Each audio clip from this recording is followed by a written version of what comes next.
Nagpadala po ang Amerika, mga kaistorya, ng mga attack aircrafts dito sa Pilipinas. Ano kaya ang ibig sabihin ng ginawang ito ng Amerika? Ano kaya ang ibinabadya nito, mga kaistorya? US sends A-10 Warthogs to Allied Air Base in contested South China Sea. Allied Air Base, mga kaistorya, yung airbase po dito sa Pilipinas ang binabanggit. Ano po, mga kaistorya? Akala ko ba, one historiador, yung flagship na pinaka-high-tech na fighter jets yan ng Amerika. Ay hindi pala, ay tika lamang po, dahil kung yun po ang inyong hinahanap, abay meron po talagang literal na pinadala dito. Matatandaan natin na balita ito, mga kaistorya, yung F-35.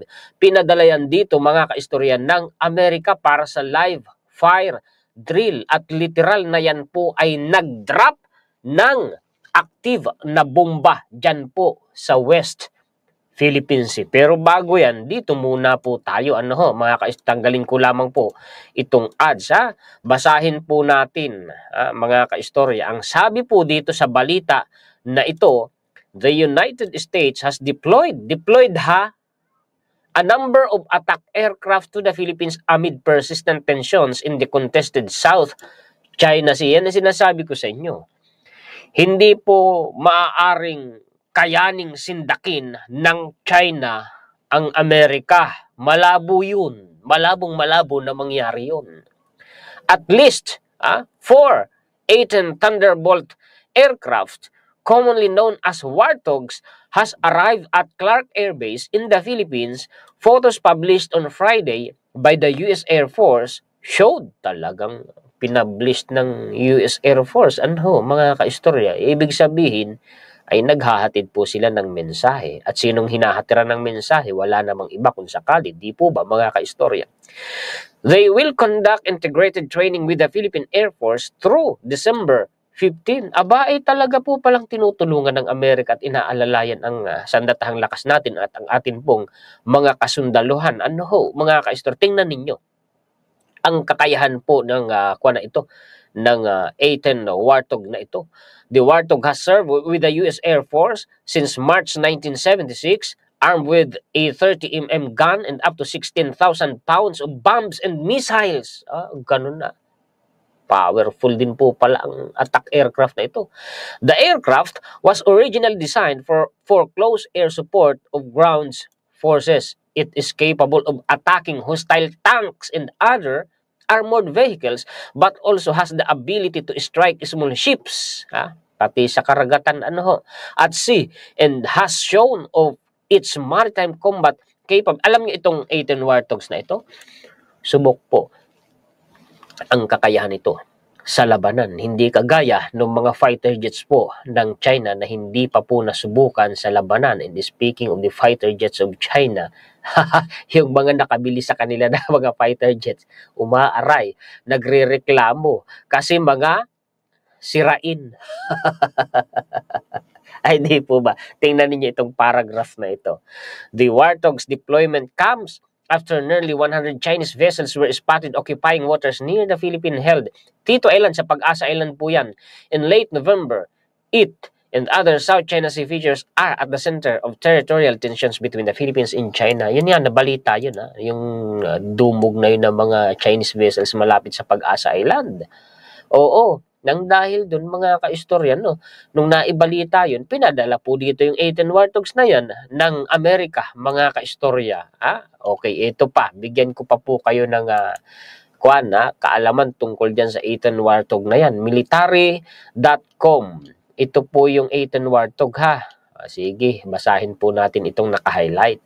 The A-10 Warthog Thunderbolt 2 has excellent maneuverability at low air speeds in altitude and is highly accurate and survivable weapons delivery platform. The aircraft can loiter near battle areas for extended period of time and operate in low sailing and visibility conditions. Ayun, madaliin ko na lamang kasi, mga kaistorya, para po hindi tayo maging boring. Meron pa ditong binabanggit, mga kaistorya, na features, so on and so forth. Kasi nabanggit naman na halos. So anyway, kung gusto nyo po itong mabasa, ay ilalagay ko ang link nito dyan sa description po ng atin pong content. Ito yung sa F-35 na binanggit ko sa inyo. Nung June naman ito, naibalita ko na rin ito, pero basahin na lang natin, 4 US Marine F-35B Lightning II drop 7 GBU-32 500-pound guided bombs. Guided bombs mga kaistorya. Live yan, active na bomba yan. Yan po ay pinasabog ng Amerika gamit yung F-35B nila, mga kaistorya, dyan sa West Philippine Sea on targets floating off the coast of Western Luzon in the South China Sea. In a first of its kind bilateral exercise last week. Kasi binabanggit na last week ay nung nung June 24 pa ito ibinalita. Okay. So yan po ay mga mga kaistorya, mga update na ibinigay ko sa inyo. Ito pa. Tingnan nyo ang Denmark. Ito po ay European country. Denmark ice military exercises with Philippines. Kita ninyo mga kaistorya. Sabi ko sa inyo, pati yung mga European countries, kakampi po natin yan, mga kaistorya. Denmark is open to holding joint military exercises with the Philippines. Yan kasing military exercises, pagpapakita po yan ng pagkakaisa. Pagkakaisang puwersang militar.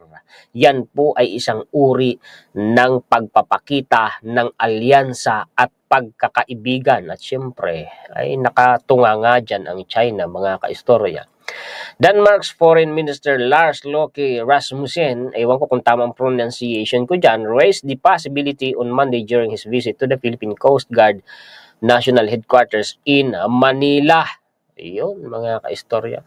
Rasmussen underscored the importance of collaboration in ensuring freedom of navigation in international waters. So, concern sila sa freedom of navigation international waters. Yung South China Sea na bahagi niyan, ang West Philippine Sea. Kasi trade route yan.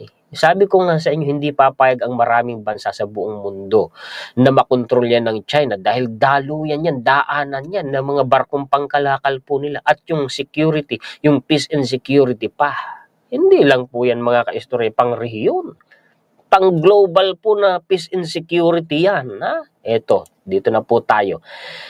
PH Denmark to search for new fishing grounds in Benham Rise, West Philippine Sea. Official. Bigyan ko na lamang po kayo ng rito, ng buod. Kumbaga, tutulungan tayo ng Denmark na makahanap, mga kaistorya, ng isang espesipikong spot sa West Philippine Sea. At dyan po sa karagatan natin sa Pasipiko, espesipikong spot na kung saan ay mas makakahuli ng mas maraming isda ang mga fishermen po natin. At nagbigay sila dyan ng pera, mga kaistorya, na tulong nandito yun sa baba. 200 million pesos, mga kaistorya. Ang ibibigay para po i-finance yung sinasabi na yan na tulong ng Denmark dito sa Pilipinas. Mga kaistorya. Yung parang style na troll, yung troll na pangisda, bangkang pangisdaan mga kaistorya, ganun, po, ang ibibigay nilang tulong sa atin, iti-training din po nila. Pati ba naman sa hanap buhay ay tinutulungan tayo, ng Denmark, mga kaistorya. Okay, ito, idagdag kong balita. Kasi po, porke ba iniimbestigahan ang Confidential Intelligence Fund ng Office of the Vice President, pati yung Confidential Intelligence Fund ng Office of the Vice President, Office of the President ay sinisilip. May sumisilip. Teka lang sige, basahin natin Ngayon pa lang natatawa na ako. The Commission on Audit should release details of its findings on how the Office of the President spent its 4.5 billion pesos confidential fund and intelligence fund. The Office of the President spent almost half of the total 10.4 billion pesos confidential and intelligence fund allocation for 2023 with a combined total of 4.56 billion pesos. That is a mind-blowing amount. Ang nagko-question ay sina Renato Reyes, President ng bagong alyansang Makabayan. Eto lang mabuti nga'y hindi naubos yung 10.4 billion pesos, wala pa sa kalahati yung nagastos. Ayan lang tapos kini-question. Sige. Patulan natin, 4.56 billion pesos. Billion ha. Kung ano yung malaki. Teka lang. Lahat naman ng security agencies ng gobyerno ng Pilipinas ay hawak ng presidente at lahat yon ay pinaglalaanan ng Confidential Intelligence Fund na yan. Lalong-lalo na yung sa territorial dispute, lalong-lalo na yung sa West Philippine Sea, sa insurhensya pa. At yun pang mga nangyayari mga kaistoryon, kagaya niyang nababalita ng mga spy ng China nakapasok dito sa Pilipinas. Kasama yan, yung seguridad, kapayapaan ng Pilipinas, pinaglalaanan yan ng Office of the President ng pondo mula dyan sa Confidential Intelligence Fund na yan. Ikumpara mo naman dun sa Department of Education na wala naman talaga dapat yan, CIF. Di po ba? Mga ka-istorya, sige. Ano yan? Parang gustong parang nagdududa. Alin bang dapat pagdudahan? Yan bang 4.56 billion pesos na yan? O ito? Report ni Joseph Morong nakapost sa X. Anong sabi dito ni Joseph Morong? COVID Fund Misuse Trial versus DOKE Lao to proceed. Aba, tuloy. Kasi nag-file diba sila ng motion to quash. Ay hindi po yun pinansin. Mga kaistorya ng Sandigan Bayan. Ito yan, no? Sandigan Bayan, 1st Division Junks motion to quash filed by former Health Secretary Francisco Duque III and former PSDBM Undersecretary Lloyd Christopher Lao against 1.68 o 658 billion pesos graft case involving DOH COVID funds worth 41.46 billion pesos. The case stemmed from the alleged illegal transfer of the fund from the DOH to PSDBM, which cost the government 1.658 billion pesos in commission earned by PSDBM in 2020. At GMA News at 24 oras. GMA, di ba, mga ka-istorya? Kahit pa ito, sige, sabihin natin, alleged pa lang. Oo, hindi pa ngayon napapatunayan kasi korte ang magsasabi. Pero kung sasabihin, pinagdududahan ang presidente, di ba, mga ka-istorya, sige, sabihin ninyo na ganyan, sige. Ano, mag-i-explain ang presidente? Sige. Mag-i-explain? No way. Imposible naman siguro, presidente yan, hawak niya ang lahat ng security agencies ng gobyerno ng Pilipinas. At saka, for what? Anong purpose? Di naman pwedeng sampahan ng kaso ang presidente dahil sa immunity. So, anong purpose? Sasabihin, naku, kurakot. Asan ang ebidensyang kinurakot? Ang dali kasing magsabi, mga kaistorya, na kinurakot ng presidente, madaling pagdudahin ang isipan ng taong bayan, pero asan nga ang ebidensya? Diba? Ano, si presidente ang magpapaliwanag? Kung may mag-aakusa, kung sakaling meron na may mag-aakusa, ang sabi ng batas, the burden of proof is on the accuser. Yung mag-aakusa, yung magbibintang, sila yung magpapalabas dapat ng ebidensya. Ganun yun, mga kaistorya. Di po ba? Okay, tuloy. Dito po tayo. Tanggalin ko muna itong ads. Ito siguro napanood nyo na sa ibang vlogger. Pero himayin natin. Ano ho? Ang sabi dito, Escudero, papalitan ni Villar? Aba, mga ka-istorya, si Villar, kung di ako nagkakamali, kaalyado ng Duterte Camp. Kodita sa Senado, umugong. Bago pa man madala sa Senado ang impeachment complaint laban kay Vice President Sara Duterte, umugong napapalitan si Senator Chis Escudero ni Senator Cynthia Villar bilang leader ng Senado. Speaking of Senator Cynthia Villar, may kwan kami niyan. May selfie kami niyan dyan sa Malacanang. Oo. Ayon sa reliable source, pinangunahan ni Senator Amy Marcos na kapartido ni Villar sa Nationalista Party ang pagkalap ng pirma sa mga senador para mapatalsik si Escudero bilang Senate President. Kailangan lang ng 13 senador para makapili ng leader ng Senado. Anyway, ang partido ni PBM, Partido Federal ng Pilipinas, saka partido ni Senator Cynthia Villas, na kung di ako nagkakamali, dati nang nabalita na nagkasundong mag-alyansa bakit ganito ngayon ang nangyayari? Di ba? Nabatid na ang grupo ni Villar ay mayroon ng suporta ng 12 senador, habang ang iba pang mga senador ay hindi pa rin sigurado kung sino ang kanilang susuportahan. Ay kung sakaling totoo, ito? Naghahanda na para backupan si VP Sara? Ganun ba yun? Sinabi pa ng source na sa ngayon, si Villar ay may solid backing ng 12 senador, kabilang sina Marcos, si Senator Amy, ang magkapatid na Cayetano na sina Alan Peter at Pierre Ronald de la Rosa, Francis Tolentino, Christopher Go, Robin Padilla, Ramon Revilla Jr., Loren Legarda, Miguel Zubiri, anak ni Villar na si Mark, at si Villar mismo. Aba, alaka, Filipino star ngayon. Itong balita nyo. Bilang re-electionist at senator ng administrasyon sa darating na May 2025 election, si Marcos at Senator Pia Cayetano ay tumatakbo rin sa ilalim ng NP, kasamang anak na si Villar na si Representative Camille Villar. Sa ilalim ng 1987 Constitution, ang Senado ay may tanging kapangyarihan na litisin at pagdesisyonan ang lahat ng kaso ng impeachment. Ang mga mambabatas ng mataas na kapulungan ang tatayong hukom dito. Kung sakali raw makarating sa Senado ang impeachment case laban kay Duterte ngayong darating na linggo, dapat daw ang maupo sa impeachment trial bilang hukom ay mga loyal allies ng pamilya Duterte. Aba, react tayo, sad. Ay, diba? Mga kasto, ngayon, ito naman yung follow-up na balita. Tanggalin ko muna. Ano bang ads naman ito't lumalaro? Parang ayaw magpatanggal. Sabi dito naman, aba, may umilag na, Amy, no part in Escudero ouster bid. Pasensya sa pronunciation ko, Pilipit talaga ang dila ko. Senator Amy Marcos has dismissed as fake news allegations of her involvement in a supposed plot to oust Senate President Francis Escudero and replace him with Senator Cynthia Villar, noting that Congress has only 4 session days left before it goes on Christmas break. Fake news daw yan, mga kaistorya. Sabi, ayan fake news.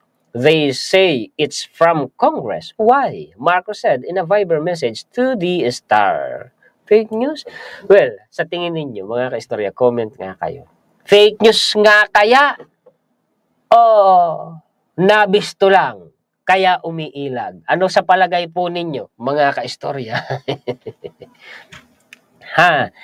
Earlier, a Filipino Star ngayon source said that Villar has the solid backing of Marcos Villar's son, so on and so forth. Yung kanina yon, ito pang isang balita. Cheese Escudero in small kuditan ni Cynthia Villar. Aba, ay bakit ganun? Paano kung totoo? Di ba, mga ka-store? Tinawanan lamang ni Senate President Francis Jesus Escudero ang chismisingil sa pagpalit umano ng liderato sa Senado.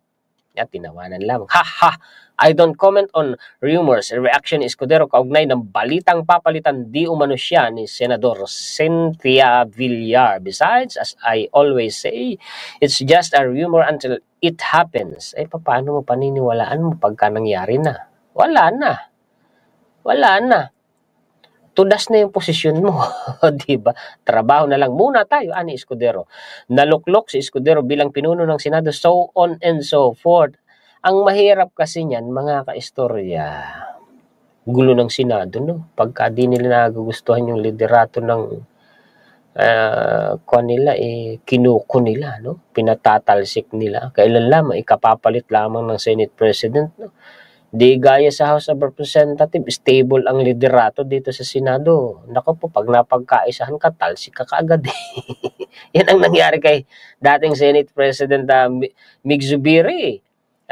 Samantala, mariin namang pinabulaanan ng ilang senador ang ugong na magkakaroon ng pagbabago sa liderato ng Senado. Tapos na ang Senado. Nanggugulo pa tayo. Nakangiting sambit ni Villar ng tanungin ng mga reporter. Sabi naman ni Senador J.V. Ejercito, satisfied naman ang mga senador sa pamumuno ni Escudero kaya imposibleng magkaroon ng pagbabago sa liderato. Kapulungan. Ito lang. Paano pag napatalsik at nangyari? napalitan si Senate President Jesse Escudero o di ano, binubula ang mga Pilipino. Ganon. Di ba? Wala yun. Rumors lang yun. Chismis lang yun. Kasi so far, okay naman ang performance. I think satisfied naman karamihan ng senators at marami namang natapos at kailangang tapusin. So I don't think there's a truth to that rumor. Sabi naman ni Senate President Pro Tempore Jinggoy Estrada, wala namang lumapit sa kanya para pumirma sa resolusyon na naglalayong patalsikin si Escudero. Wala eh. Sino namang maglalakas ng loob na lapitan ako, alam naman nilang I've been supportive of the leadership of the Senate President Escudero, ani Estrada. Really? Sabi naman ni Senador Alan Peter Cayetano, if it happens, you'll see it. Yun na nga eh. Yun na eh. When there's a lot of political, alam nyo naman, maraming bangayan sa politika ngayon. So kapag may bangayan sa politika, whether House yan or Senate impeachment, maraming rewards. Pero in the end, makikita nyo naman kung meron o wala. Ano yun? Hoy, parang, ano yun? Parang to see is to believe. Ganun ba? Aba, hindi ako naniniwala sa ganun. Ano ba yan? Gulo-gulo dyan sa Senate. Ang sabi ni politiko, ayon kay political analyst Ronald Guillamas, konektado sa impeachment ni Vice President Sara Duterte ang chismis na matatanggal sa pwesto sa Senate President Francis Escudero. Kayo po, mga kaistorya, ano sa palagay po ninyo? Alisin ko na to kasi related lang din naman to eh. Ito pa, yung update sa investigasyon sa confidential fund ni VP Sara, Newswatch Plus PH, lampas kalahati ng mga binayaran ng Education Department gamit ang confidential fund sa pamumuno ni Vice President Sara Duterte ay hindi totoong tao. Agoy. Agoy. Ito pa, pinuna ni Lanao del Sur, Representative Zia Alonto Adjong ang mga acknowledgement receipts na isinumiti ng Office of the Vice President at Department of Education kung saan mayroong magkakaibang pangalan, ngunit iisa ang pirma. Agay. Ito yan, no?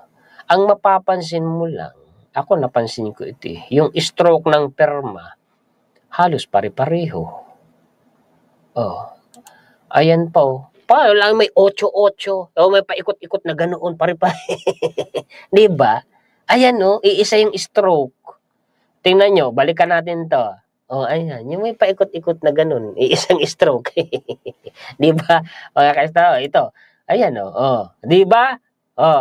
Ayan pa. Kita na, di ba? Ba't ganun? Ba't ganun? Di ba? Ano yun? Ito, sabi ni Impact Leadership. House leader exposes systematic scam ba involving bogus receipts to justify misuse of 612.5 million pesos in confidential funds. Binulgar umano ng isang leader ng House ang sistematikong scam na kinabibilangan ng mga bogus receipts para lamang umano, kumbaga, ipatunayan yung paggamit, yung tamang paggamit ng 612.5 million pesos para i-justify. Ang problema, nakita na sili. House Assistant Majority Leader in Lanao del Sur 1st District Representative Zia Alonto Adjong revealed a systematic and deliberate scam involving thousands of bogus acknowledgement receipts used to justify the alleged misuse of 612.5 million pesos in confidential funds entrusted to Vice President Sara Duterte. Ang sabi ni Kong Adjong, tayo po ay na-scam sa pamamagitan ng libu-libong ARs o acknowledgement receipts na basta-bastang dinuktor at gawa-gawa lang. Nako po. Ayun na tayo Anong masasabi nyo dyan, mga kaistorya? Itong pangalan po na ito ay hindi pangkaraniwan in the chances of 3 different Alice Crescentios all receiving confidential fund for different purposes from the DepEd is extremely slim. It makes you think, what are the chances that 2 different people from Digo City and Surigao City have the exact same signature? Kita ninyo. 2 tao na nakatira sa magkaibang lugar. Pareho ang pirma o mano, may binanggit na naman, no? Mary Grace Piatos. Ang mas kapanipaniwala ay only one person made these ARs. Iisang tao lang ika ang may gawa nitong acknowledgement receipt na ito. Yun ika ang mas kapanipaniwala. Adding that the handwriting on many receipts bore striking similarities. Yun nga, pare-pareho yung stroke ng pagpirma, mga kaistorya. Yung may ikis-ikis na parang 8-8, tayo'y mag-8-8, 8-8, 8-8 ang confidential fund, agay. Despite being attributed to different individuals, some receipts even showed altered handwriting. Nako, altered daw po yung handwriting styles, but the same signature repeatedly appeared, further suggesting forgery. Nako, mabibigat ang binitiwan po ni Kung Adyong po dito. Mga kaistorya, para saan pa kaya ang security measures in place sa joint circular kung codenames lang rin pala ang gagamitin? Anyway, hindi pa naman napapatunay, hindi pa proven kasi iniimbestigahan pa lamang mga kaistorya. Ito pa, House panel reveals 405 non-existent recipient in Sarah's fund inquiry. Binulgar umano ng House panel ang 405 mga recipient, yan yung nakatanggap na hindi naman totoong existido yung mga tao yun. Yan ang sinasabi Ay nako, tayo po ay sumulat upang isumiti ang 677 pang pangalan na nakalagay sa acknowledgement receipt ng DepEd kung saan tayo po ay binigyan ng tugon ng PSA noong December 8, 2024. Dito kanila pong sinabi na out of 677 individuals, 405 ay walang birth certificate o walang record sa birth certificate o pwede nating sabihing non-existent. Agay. Sinsya na ubo ako. Hindi umiiral. Ano yun? Tao na imahinasyon lang. Ganon kaya, mga kaistorya. Ito, yung sakaling impeachment Manila Representative Joel Chua, chairperson of the panel investigating Vice President Sara Duterte's confidential funds, believes an impeachment complaint against her is impossible at the moment due to time constraints. Pasensya na daw, ubo ako. Mabuti pa di ako tumawa kanina. Gipit daw po, gawal daw po sa oras, sa panahon, yung impeachment, mga kaistorya. Yun ang ibig sabihin sa madaling sabi. Dagdag na balita, stop the lies, newlywed, lawmakers introduce bill versus troll farms election disinformation. Si Kong Migs Nograles, na ngayon po mga kaistorya, ang apelyido na niya ay Almario dahil ikinasal na po siya kay Congressman Chino Miguel Almario ng Davao Oriental. Aba, ay pugi naman, no? Pareho silang artistahin, mga kaistorya. Bagay na bagay, The proposed Anti-Troll Farm and Election Disinformation Act aims to protect the sanctity of the elections by holding perpetrators accountable and promoting truth and transparency in the democratic process. Troll farms are not just digital pranks. They are systematic tools designed to deceive voters, and distort democracy. Nograles Almario said, "This bill is our commitment to ensuring that the voice of the Filipino people remains genuine and untainted by lies." Suportado ito ni former Senator Laila de Lima itong bill na to. The Measure 6, anyway, ano pa lang to mga kaistorya bill pa lang, hindi pa batas. The Measure 6 to criminalize troll farms and disinformation campaigns targeting political candidates during elections and penalize violators with 6 to 12 years imprisonment. Aba, mabigat-bigat. And fines ranging from 500,000 pesos to 10 million pesos. Aba, ay malaki ang penalty. Mga kaistorya, makukulong pa. Aba, ay pabor ako dyan. Kasi dyan na natin malalaman kung sino yung mga vloggers na kontrolado at bayaran. Ay di po ba, mga kaistorya? Diyan na mapapatunayan yung hindi na pwede dyan yung bintang-bintang. Bayaran ka, ganito, ganyan. Ay, ikaw pang maingay. Ikaw na nga yung naninira. Ay di ba, mga kaistorya? Diyan na malalaman. kung sino talaga yung kontrolado at kung sino talaga yung bayarang vlogger. Hindi po ba, mga kaistorya? Ayun naman ang aking opinion dyan. Ano? So yan po ang mga balita at impormasyon na akin pong maibabahagi sa inyo ngayon. Pakishare po at pakilike, mga kaistorya ha. Ay maraming salamat po sa mga sulit kaistorya natin na walang sawang laging nakaantabay, nag-aabang, nanunood, nagla-like, nagsishare at sumusuporta sa inyong kaistorya at sa atin pong mga contents. Mabuhay po kayong lahat. Shout out po sa inyong lahat. Siyempre higit sa lahat ay salamat sa ating Panginoon. Muli ako po si Juan, historiador ang tagakwento ng totoong istorya ng kasaysayan na nagmamalasakit sa kapwa ko Pilipino at nagmamahal sa bayang ito, ang bansang Pilipinas.